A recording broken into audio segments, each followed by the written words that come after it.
T'as envie de te lancer dans le défi monumental, mais tu sais pas vraiment par quoi commencer? Eh bah reste avec moi. Dans ce premier tuto, on va s'inspirer des mouvements utilisés dans le cinéma pour filmer dans un musée sans forcément avoir besoin de montage. On commence par le mouvement le plus simple et pour ça, je t'emmène au musée des Beaux-Arts d'Orléans. Le plan fixe. Le téléphone est immobile, tu peux le poser contre un objet ou le tenir sans bouger.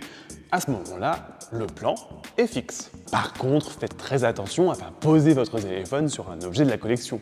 Ah oui, il faut me le dire aussi. C'est avec ça que l'histoire du cinéma débute lorsque les frères Lumière inventent la première caméra et le système pour projeter leurs films, notamment le très célèbre Arrivée d'un train à La Ciotat en 1897.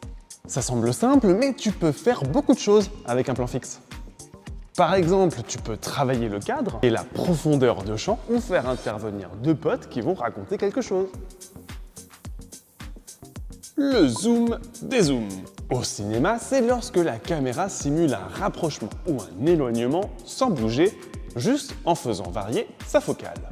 Et avec notre téléphone, c'est simple de faire des zooms. Et ce qui est super, c'est qu'en fonction de la vitesse, tu peux imaginer plusieurs narrations.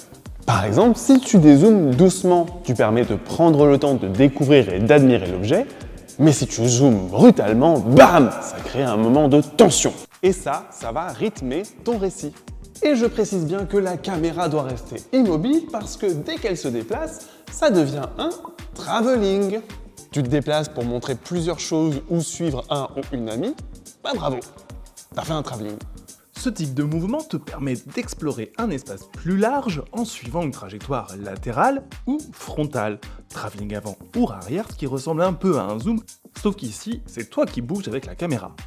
Mais attention, pour que ce soit un travelling, il faut que ton bras ou ton corps, si tu tiens la caméra, reste bien dans le même axe pendant le mouvement. Super pratique pour passer de salle en salle ou pour filmer un mur de tableau. Et si comme moi t'es fatigué de marcher, tu peux toujours faire un panoramique. Tu bouges plus et tu tournes. Là aussi, le mouvement te permet de montrer plusieurs choses, de suivre quelqu'un ou de changer de sujet. On voit si tu as retenu les différents mouvements de caméra. On a le plan fixe, où le téléphone ne bouge pas, le zoom des zooms, où tu zoomes en restant sur place, le travelling, tu te déplaces sur un axe fixe avec ton téléphone, et enfin le panoramique, tu pivotes sur toi-même. Et en combinant ces différents mouvements de caméra, tu peux tourner une scène un peu plus longue et complexe, c'est ce qu'on appelle un plan séquence. En cinéma, cela signifie qu'on filme avec une unique prise de vue, sans coupure, pour montrer toute l'action d'un coup comme si on était sur les lieux avec les personnages. Pour les équipes de cinéma, c'est souvent l'occasion de faire preuve d'ingéniosité et de prouesse technique et chorégraphique. Tout est pensé, réfléchi, maîtrisé, mais nous, avec un simple téléphone, on peut se permettre un peu plus de liberté. Mais ça demande un peu de préparation, il faudra écrire vos textes et réfléchir à ce que vous allez montrer et filmer. Et bien sûr, tous les mouvements de caméra dont on a parlé dans ce tuto sont utilisables ailleurs que dans des plans séquences ou que dans un musée. À toi et ton groupe d'être créatifs et créatifs. On a hâte de découvrir vos films.